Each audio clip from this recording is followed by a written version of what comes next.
सभी जो संत हैं, सभी जो यहाँ पर पहुँचे शंकराचार्य और बाकी तमाम ये कह रहे हैं कि किस तरह से जो हादसा हुआ उसके प्रति अपनी संवेदना भी व्यक्त कर रहे हैं, दुख भी व्यक्त कर रहे हैं, लेकिन साथ ही क्योंकि ये शाही स्नान का मौका है तो अब शाही स्नान के लिए आगे भी बढ़ रहे हैं क्योंकि हालात सामान्य हुए हैं। विपिन, हम देख रहे हैं कि अब आप जैसा कि बता रहे थे कि जो क्रम था उसमें भी बदलाव है और जिस तरह से और जिस आम झाम के साथ, जिस ढोल नगाड़े और जिस जोश के साथ आगे बढ़ते हैं, आज उसमें भी कुछ थोड़ा सा बदलाव है।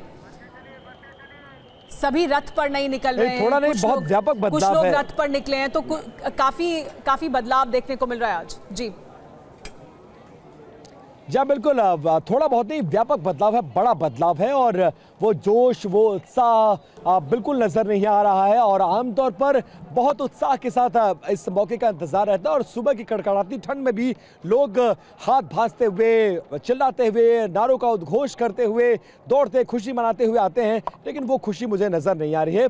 हाँ, ये दूसरा जो अखाड़ा आया है उसमें एक दो झांकियां जरूर है, लेकिन घोड़े निर्धारित हैं और बाकी के जो तामझाम होते हैं वो नहीं नजर आ रहे हैं। तो मिला जुला कर कहा जा सकता है कि संतों में भी थोड़ा सा वो मन में पैदा हो गया कि हमें जिस मौके में, क्योंकि आमतौर पर साधु संत ब्रह्म मुहूर्त में स्नान करते हैं, 4 बजे तक वो स्नान कर लेते हैं और यही वो मुहूर्त होता है जिसमें ऐसा माना जाता है कि आसमान से अमृत वर्षा होती है और इस अमृत वर्षा के दौरान संगम में स्नान करने से मोक्ष की प्राप्ति होती है, जन कल्याण की तमाम अपेक्षाओं के साथ वो उतरते हैं गंगा की धारा में।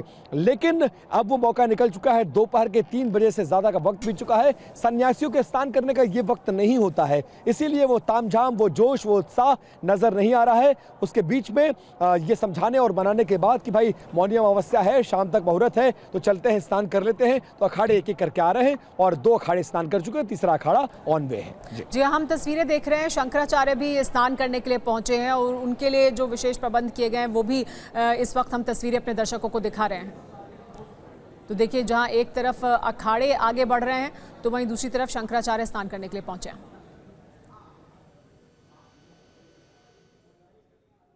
तो हम आपको लाइव तस्वीरें भी दिखा रहे हैं कि वहां इस समय क्या कुछ हो रहा है शाही स्नान के मौके पर, लेकिन प्रयागराज में अखाड़ों का अमृत स्नान चल रहा है।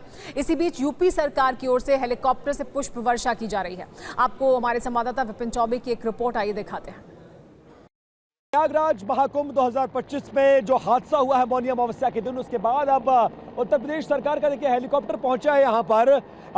लगभग दोपहर के 2:45 बज रहे हैं और ये हेलीकॉप्टर आकर श्रद्धालुओं पर फूल की बारिश कर रहा था।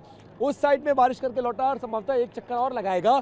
और हम आपको बता दें कि मौनी अमावस्या को सुबह तकरीबन 1 बजे के आसपास एक बड़ा स्टैम्पेड हुआ और उसमें 2 दर्जन से ज्यादा लोगों के मारे जाने की आशंका है। हालांकि आंकड़े 13 घंटे बाद भी 14 घंटे होने को जा रहा है। अब तक आंकड़े सरकार की तरफ से जारी नहीं किए गए हैं, लेकिन इस बीच एक बड़ा डेवलपमेंट ये कि संगम नोज पर आने वाले तमाम रास्तों को बंद कर दिया गया है। श्रद्धालुओं का तांता इस तरफ मैं दिखाऊंगा, अभी भी संगम पर लगा हुआ है। जैसे तैसे 2 अखाड़े तैयार हुए हैं स्नान के लिए और सरकार का हेलीकॉप्टर एक बार फिर से देखिए, फूलों की बारिश इस वक्त की जा रही है। यहाँ पर आप देखिए, एक तरफ स्टैम्पेड हुआ, दर्जनों लोग मारे गए हैं, दर्जनों लोग इस वक्त लापता हैं, इसके अलावा घायल हैं। और इस बीच सरकार का जो सरकारी हेलीकॉप्टर है दोपहर में 3 बजे उन बचे खुचे श्रद्धालुओं पर फूल की बारिश कर रहा है।